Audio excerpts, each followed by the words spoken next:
मझी समुद्र रे बुड़िला जहाज 13 जन भारतीयों समेत 16 जन कर्मचारी को नहीं जाउथबा एक तेल टैंकर ओमान उपकूल रे बुड़ी जाइथिबा सूचना मिली।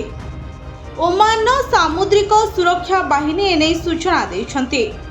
जहाज रे थिबा 16 जन क्रू मेंबर निखोज रहिछन्ते। सेमानकर एजाए कोनोसी सूचना मिली पारुनाही। निखोज को मध्य 13 भारतीय और 3 श्रीलंका नागरिक रहिछन्ते। रस मातरखा बंदर ठारू 25 टनिकाल माइल दूर रे अघटन होइथिबा सूचना मिली। जहाजटी येमेनर आडेन बंदर अभिमुखे जाउथला। ओमान सामुद्रिक सुरक्षा केंद्र निखोज क्रू मेंबर को उद्धार काम रे नियोजित होइछन्ते। ब्यूरो रिपोर्ट भंजौत न्यूज।